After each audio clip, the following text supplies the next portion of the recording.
tal? ¿Cómo estás, Eric? Muy bien, ¿y tú, Carlos, cómo te encuentras? Pues aquí andamos confinados en casita, pero bien. En cuarentena. Muy bien. No sé si me ves bien, yo me he quedado bloqueado. No, te veo perfecto, te veo Sí. perfecto. Bueno, ¿Tú me ves bien a mí? ya te veo perfectamente. Ahora voy a subir un poco el volumen. Ok, Va, perfecto.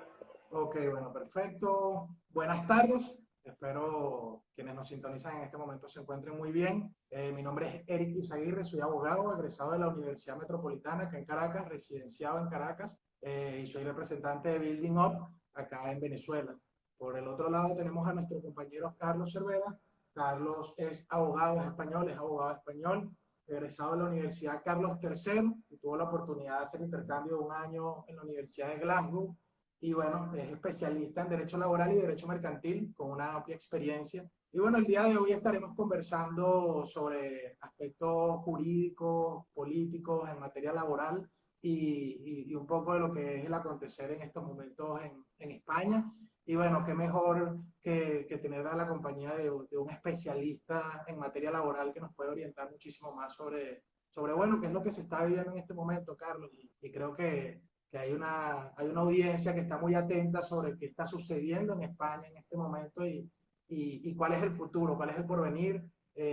Muchas medidas que se están tomando en este momento que quizás para quienes no son abogados es difícil de comprender. Y bueno, aquí estamos con uno de los que sabe.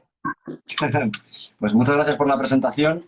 La verdad es que, mira que hemos hecho en varias ocasiones conferencias en otros medios y con otro tipo de temática, pero la verdad es que en este caso el tema no puede ser más complejo, porque como has podido seguir en las noticias probablemente y como la mayoría de las personas que nos escuchen habrán podido ver también, es que las cosas están cambiando día a día, con lo cual esta avalancha de normas, esta avalancha de reales decretos que de la noche a la mañana se aprueban, luego se enmiendan, luego se modifican, eh, están haciendo que las cosas nos resulten bastante complicadas. Afortunadamente, con el estado que tenemos ahora mismo de alarma, las posibilidades que tenemos de actuación y las cosas que tenemos para hacer son muy limitadas, con lo cual, pues bien, tenemos una regulación en la materia que más me afecta a mí o que más nos afecta a nosotros como despacho de abogados, en materia laboral, en materia tributaria, en materia mercantil, muy extensa, muy densa, pero a día de hoy cuesta mucho ponerlo en práctica primero por el desconocimiento que hay absoluto sobre las consecuencias que va a tener todo lo que se está haciendo ahora mismo y en segundo lugar porque realmente muchas de las personas que realizan este tipo de actividades no saben qué va a pasar, cómo van a hacer, que en definitiva cómo actuar en un mercado tan cambiante. Sin duda, sin duda. Y bueno, yo creo que es importante conversar un poco sobre esas cosas. ¿Cuáles son esas consecuencias que están por venir en función de las medidas que se están tomando en este momento? No sé si te gustaría hablar un poco acerca de principalmente esos aspectos laborales. Yo he escuchado muchísimas cosas, el paro, el ERTE. O sea, al final creo que es bueno que hagamos un análisis de esa relación que existe entre el patrono, trabajador, el Estado y cómo se interrelacionan en una coyuntura como esta. Mira, de nuevo, con mucha complejidad. Tenemos uno de los primeros reales decretos en materia laboral que salió, que es el que, como tú muy bien señalabas, instituía digamos, determinaba el ERTE, que es un expediente de regulación temporal de empleo, son las siglas, el ERTE como la medida estrella del gobierno para poner fin a esta problemática bueno, pues, del cierre total de la mayoría de los establecimientos abiertos al público y de la obligación del confinamiento que vino algunos días después. Esta medida estrella del ERTE no es una medida, digamos, de solución universal de los problemas, es una medida de aplazamiento de los problemas, que a mi modo de ver y con criterio de muchos compañeros también profesionales del ramo, simplemente dilatar el problema no lo arregla, simplemente nos hará enfrentarnos al mismo más tarde y probablemente con menos condiciones y en peor estado financiero y económico en unos meses que ahora. ¿Por qué digo esto? Vamos a ver, el ERTE ha puesto en suspenso, es decir, ha dejado latentes, durmientes, inactivos un montón de contratos y el gobierno se ha comprometido a hacer frente al pago de las bases reguladoras, de los salarios, parcialmente, un 70%, de todas las personas afectadas por este. Para acogerse a este ERTE, las empresas lo único que tenían que decir es, oiga, a mí me ha afectado el COVID, yo tengo que cerrar, yo no puedo vender, yo vendo menos, en fin, acreditar que por el COVID, por el coronavirus, sus circunstancias económicas cambiaban radicalmente y que por una causa de fuerza mayor, como es una pandemia, pues inmediatamente no podían continuar con su actividad. Daban traslado a la autoridad laboral competente, en cada comunidad autónoma una autoridad laboral distinta, es es una competencia transferida a las comunidades autónomas y inmediatamente se entra en esa situación de expediente de regulación temporal de empleo. Bien, ¿y ahora qué? O sea, ¿ahora qué hacemos? Tenemos un montón de trabajadores que están cobrando menos salario del que habitualmente percibían, que no están trabajando y que van a volver a trabajar en un momento dado, porque el estado de alarma cesará, todos volveremos a la normalidad de una manera o de otra, y si no es una normalidad muy normal, para la redundancia, volveremos al fin de cuentas a nuestro puesto de trabajo. Pero claro, estamos hablando de que hay estadísticas que hablan de que habrá una reducción de las pymes de en torno a un 80%. Es decir, estamos hablando de que es posible que haya un 80% de empresas que cierren. ¿Dónde van a ir esos trabajadores que trabajaban en esas empresas? ¿A qué puesto de trabajo si ya no existe?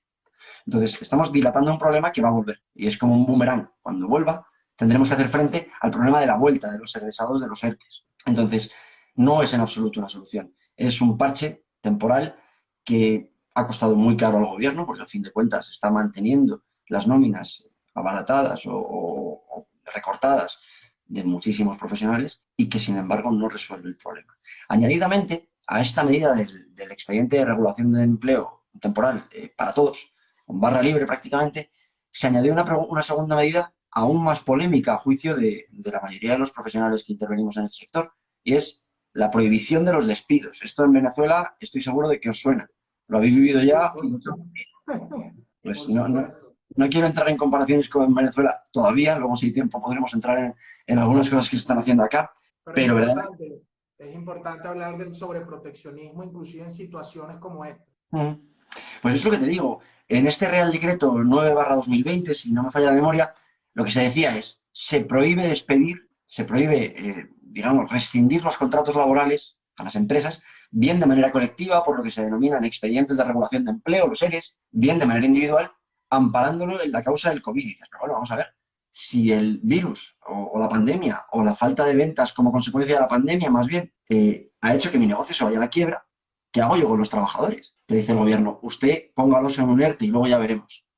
Pero cuando uno se lee la letra pequeña de los ERTES, te dice, ya, yo a usted le pongo unas condiciones maravillosas del ERTE, yo el ERTE se lo doy gratis, yo le cubro el salario de su trabajador al 70%, yo no le cobro nada a usted, pero usted luego se tiene que comprometer a tener de alta a los trabajadores al menos 6 meses. Claro, un empresario que no puede despedir porque la ley se lo prohíbe, bajo apercibimiento de que el despido se considerará improcedente, que es una cuantía elevada la del despido improcedente, y que se tiene que comprometer por ley que le imponen a mantener el empleo durante 6 meses y que la realidad que padece es que probablemente no tenga empresa dentro de 6 meses, nos lleva a lo que decías tú, un sobreproteccionismo de quién. Porque el trabajador no está sobreprotegido, el trabajador está en un limbo muy raro, que luego, si te parece, abordamos, y el empresario está completamente desprotegido.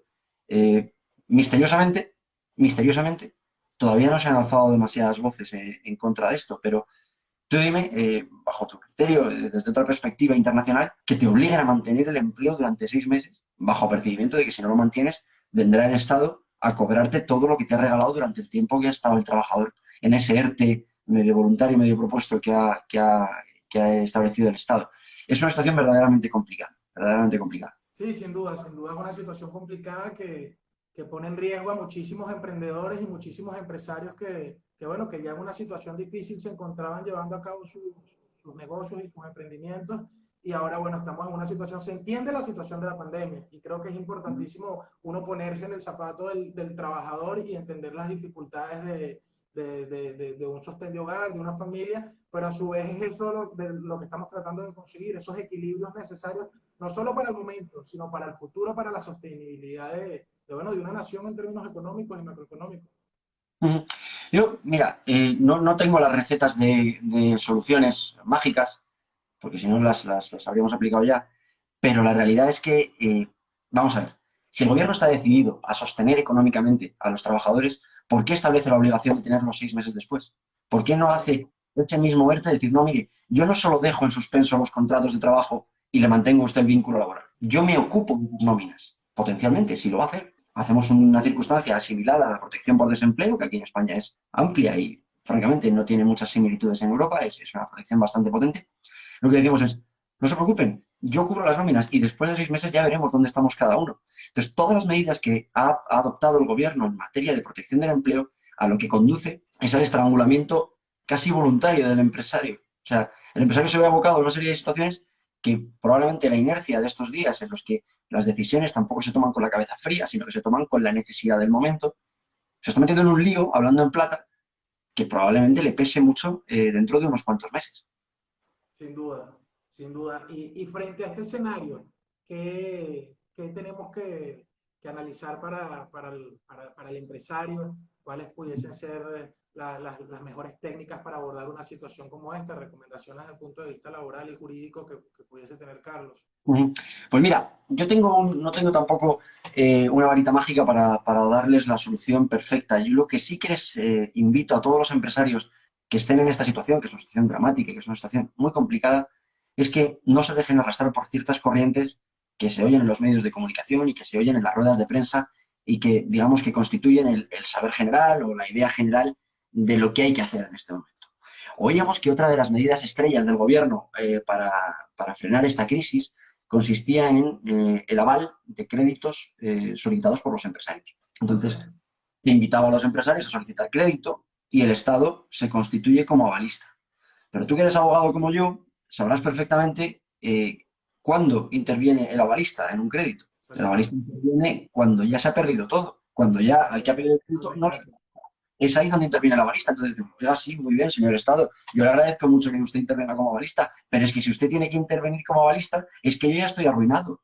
Su ayuda, pues agradecemos de cara a la solicitud de crédito, pero cuando usted me la vaya a prestar realmente, yo ya estoy arruinado. Mi negocio ya no vale para nada. Eso es dramático. O sea, es un esquema leonino, ¿no? El Estado me avala. Joder, parece dicho así un privilegio. No, no. El Estado, leyéndolo bien y leyéndolo en el contexto adecuado, el Estado responde cuando tú estés arruinado.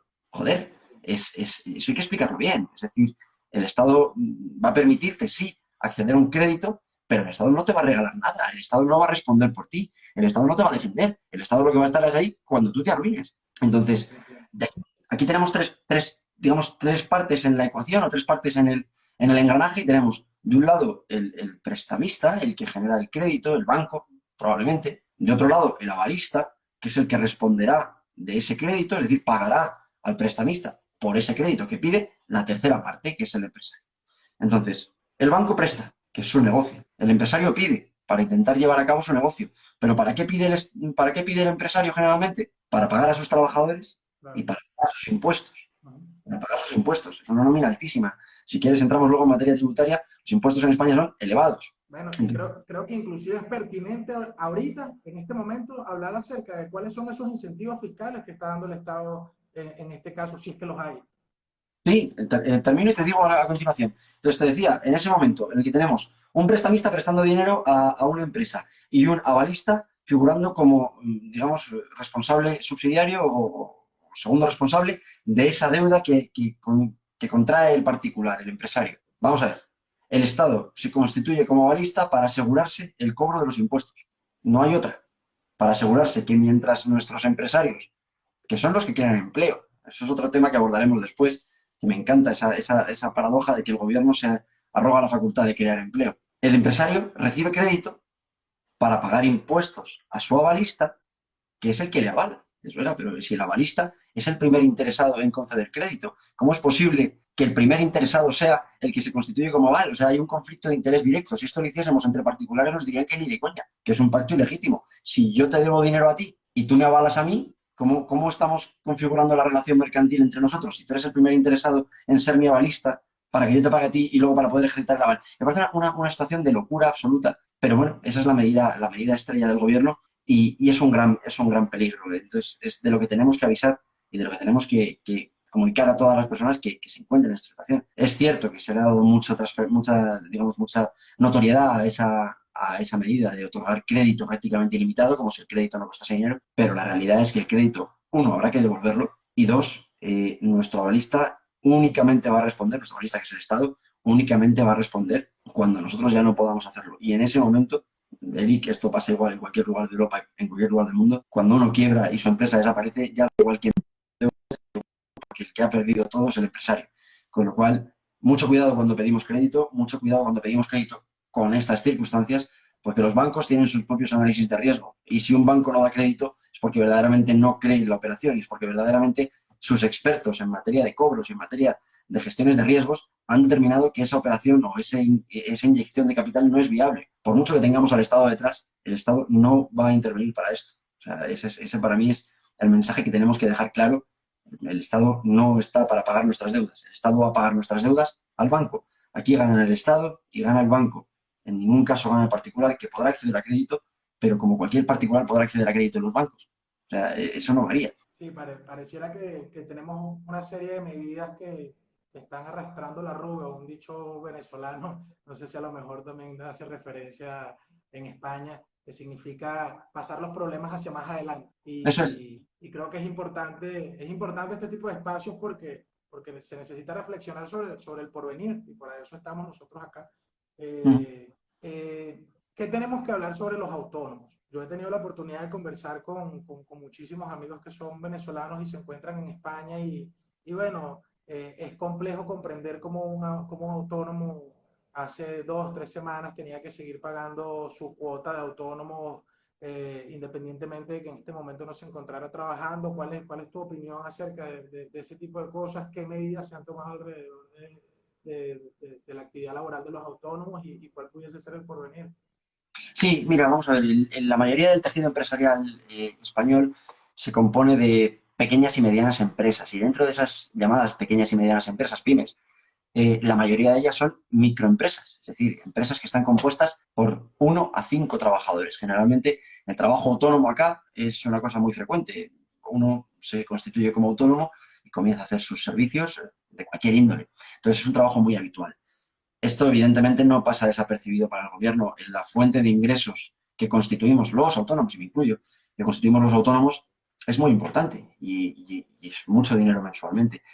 La medida el formato que tenemos aquí, los autónomos, creo que no tienen ninguna similitud en Europa Occidental.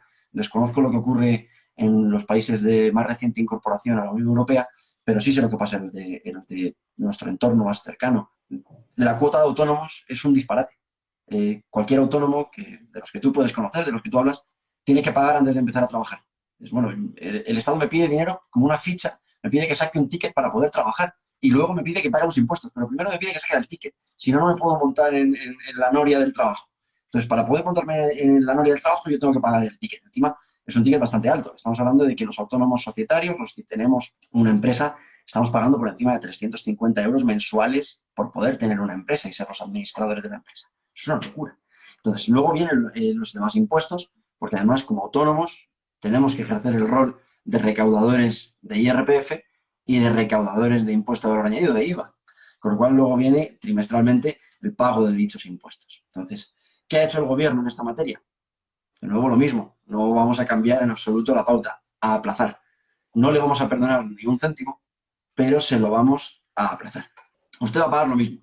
Si quiere no pagarlo ahora, ya le espero yo en 3 o 4 meses a que usted venga y ya me lo pague todo junto. Entonces, ¿en qué se está especializando este gobierno? Bajo mi criterio, y esto es opinión pura y dura, pero simplemente de una lectura generalizada de las medidas que está tomando el gobierno se está especializando en hacer bolas de nieve. No es que tengáis mucha nieve en Venezuela, pero una bola de nieve que se va haciendo cada vez más grande, al final te aplasta. Y es lo que va a pasar.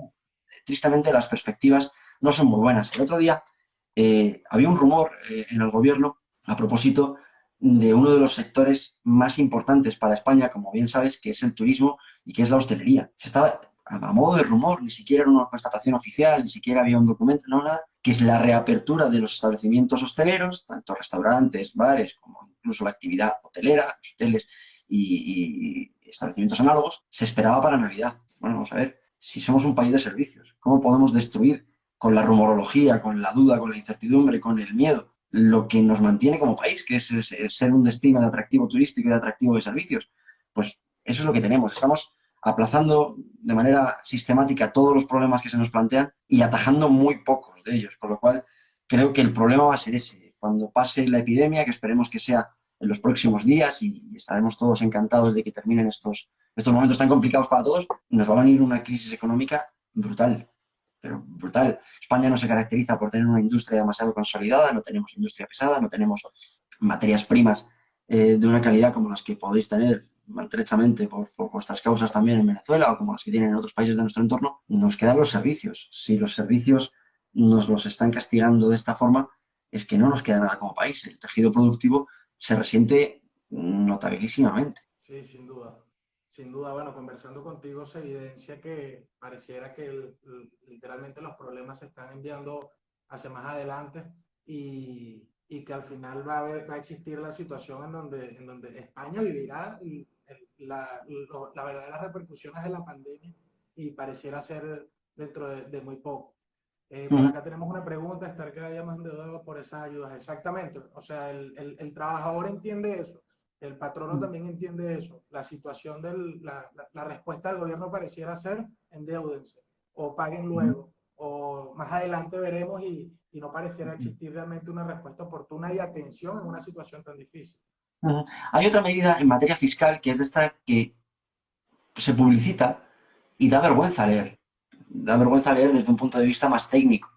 El gobierno salía jactancioso y con alegría a decir que va a introducir aplazamientos, fraccionamientos e incluso rebajas en el impuesto de sociedades. Pero vamos a ver, que el impuesto de sociedades se paga sobre el beneficio. Si lo que estamos diciendo es que las empresas están en quiebra, ¿qué beneficio va a haber este año? O sea, no ayude usted a las que tienen beneficios, que esas mal que bien van tirando, déjelas vivir, funcionan, tienen beneficios y funcionan. El impuesto de sociedades no se paga sobre lo que se genera, se paga sobre el beneficio. Ayude usted a las que no producen beneficio. No se centre en cuestiones que no tienen nada que ver. No, yo le voy a rebajar. Da igual el impuesto de sociedades. Como si lo quiero usted poner al 10 o al 5, al 90% de las sociedades no le va a importar cuánto cuesta el impuesto porque no van a haber producido ni un euro de beneficio que sea el tributable. Entonces, Claro. son esas medidas y entre las medidas cosméticas, que esta sin lugar a dudas es una medida cosmética, y las medidas de aplazamiento, dices, bueno, ¿qué medidas reales ha tomado el gobierno para que esto funcione? Yo te lo pregunto a ti si quieres, yo no lo sé. Entonces, No, no sé. yo soy muy No, pesimista. y me gustaría, sabes que a mí me gusta la política y me gustaría, bueno, que hiciéramos una pequeña reflexión. Desde el punto de vista jurídico, ¿cuál crees tú que deberían ser los cambios que deberían llevarse a cabo en un porvenir? En materia laboral, en materia fiscal, o sea, hagamos ese ejercicio porque al final de los profesionales del derecho como tú pueden salir las soluciones porque al final eres profesional del derecho, eres emprendedor y atiendes a personas que se encuentran en este tipo de situaciones en crisis y los orienta. ¿Qué pudiésemos nosotros esperar? ¿Cuáles deberían ser las medidas acertadas? ¿Cuáles deberían ser esas reformas que hagan falta para el futuro? Mira, yo, bajo mi criterio, cualquier intervención del mercado siempre genera más problemas de los que soluciona. Entonces, ahora mismo tenemos el mercado laboral, desde una perspectiva jurídica, absolutamente intervenido. Como decíamos, lo normal es que ahora mismo cualquier persona se lance vamos, cualquier trabajador se haya visto abocado a un ERTE, con lo cual es una medida de intervención masiva en la cual el empresario deja de tener el control, porque, cuidado, el ERTE será válido y el ERTE nos valdrá mientras esté el estado de alarma. Pero claro, ¿cuánto va a durar el estado de alarma? Si no lo sabemos. Entonces, esa indeterminación unida al intervencionismo que estamos padeciendo genera mucha incertidumbre. Entonces, cualquier intervencionismo siempre es muy negativo. El mercado se autorregula. Hay que tomar ciertas medidas para que esa autorregulación del mercado no suponga quebrantos para las partes más débiles, que en este caso son los trabajadores. Si bien en España la cobertura para los trabajadores, desde mi punto de vista, es una cuestión bastante razonable. Si lo comparamos con países de nuestro entorno, muy razonable. Pero eso es una opinión y entiendo que haya personas que pertenezcan a otros colectivos laborales que me digan, no, el trabajador está muy poco protegido. Discrepo, pero seguramente lo puedan argumentar. En cualquier caso, si cesamos con ese intervencionismo masivo del Estado que tenemos ahora mismo, creo que el mercado se autorregulará. ¿Qué es esencial para que el mercado se autorregule? Que las empresas, para poder acometer, para poder salir de esta crisis, puedan ejecutar las medidas de ajuste que necesitan. ¿Cuáles son esas medidas de ajuste nominalmente? Despidos. Las empresas no quieren despedir. No conozco ni un solo empresario de los que trabajan en el despacho, de los que me rodean, de mi entorno. No conozco a ningún empresario que quiera despedir, que sea su hobby. Me parece que es una cuestión de... El empresario es que despide. No, el empresario lo que tiene es trabajo que da a los trabajadores. Si carece de ese trabajo, no le puede dar a los trabajadores. Pero el empresario crea empleo, no lo destruye. Con lo cual, si al empresario le impedimos autoajustarse y autorregularse, le estamos quitando la capacidad de dirección sobre su empresa. Con lo cual, de un lado, mermamos radicalmente el principio clave de libertad de empresa consagrado en la Constitución. Oiga, usted tiene una empresa, pero yo le voy a decir a usted cómo maneja todo.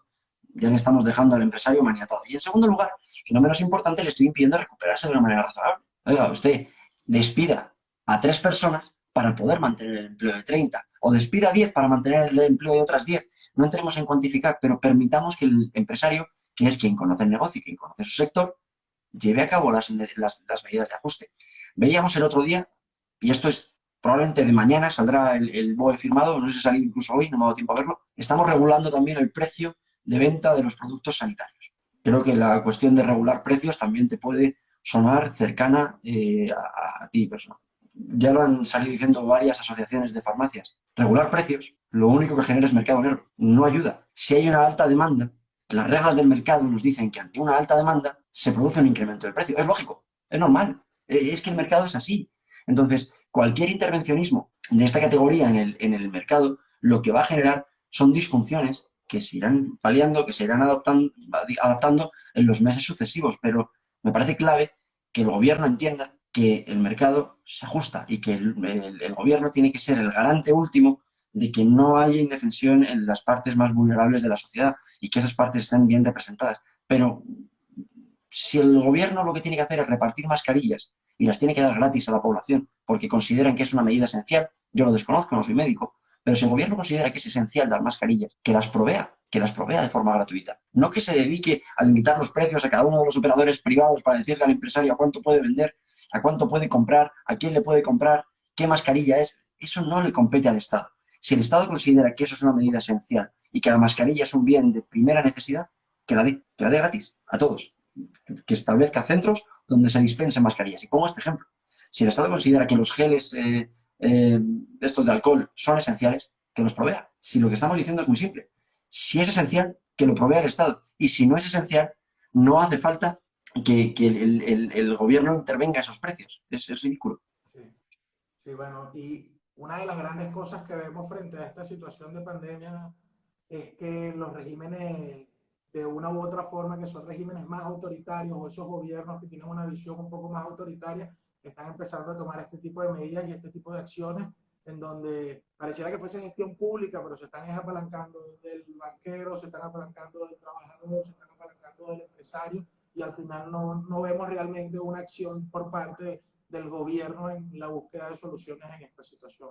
La verdad, muy complacido de conversar contigo, Carlos. Creo que ha sido una excelente conversación en materia laboral. Por aquí solo tenemos una última pregunta que pregunta Pepe Tadeo: ¿cómo seguía o en qué se basa el gobierno español para aprobar o no el ERTE a las empresas? Y creo que sería la última pregunta que tenemos por acá.